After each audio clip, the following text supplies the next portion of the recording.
សួស្តីបងប្អូននិងរីករាយនៃការចូលមកទស្សនានិងស្ដាប់នៅក្នុង Channel RatanaRin ទាំងអស់គ្នា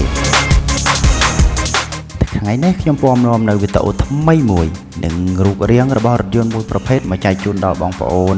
ដែលជាអ្នកស្ដាប់រថយន្តមួយនេះគឺមានការលក់ដូរនៅក្នុងទីផ្សារស្រុកខ្មែរបន្តិចបន្តួចមែនតើហើយរថយន្តមួយនេះ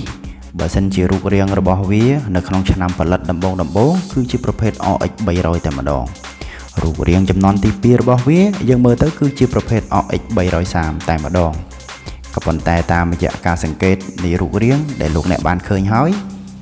មិនថា stop មុខក្រោយកម្ពស់កម្ពស់ទម្ងន់ចំនួនទី1របស់វាគឺដូច RX300 តែម្ដងហើយបើយើងសម្លឹងមើលទៅកម្ពស់កម្ពស់ទម្ងន់បណ្ដោយទៅតឹងដេកខាងក្នុងខាងក្រៅចង្គៀងមុខក្រោយរបស់វាការរៀបចំឡើងគឺជារថយន្តមានរូបរាងដូចប្រភេទ RX330 តែម្ដងទោះបីជាយ៉ាងណាវាមិនមែនជា330វាមិនមែនជារថយន្តប្រភេទ300ឡើយ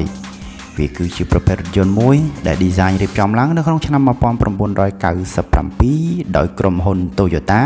ដែលមានឈ្មោះថា Toyota Harrier Toyota Harrier មានកំណើតនៅក្នុងឆ្នាំ97នៅក្នុងប្រទេសជប៉ុនពិតជាមានការលក់ទិញដូរបានច្រើនមែនតើនៅក្នុងប្រទេសជប៉ុនឈានមកដល់ឆ្នាំ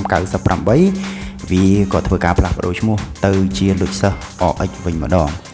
ទោះបីជាវាត្រូវបានធ្វើការផ្លាស់ប្ដូរឈ្មោះទៅជា RX និងយករូបរាងទម្ងន់កម្ពស់កម្ពស់ RX យកស្បែកយ៉ាងធំ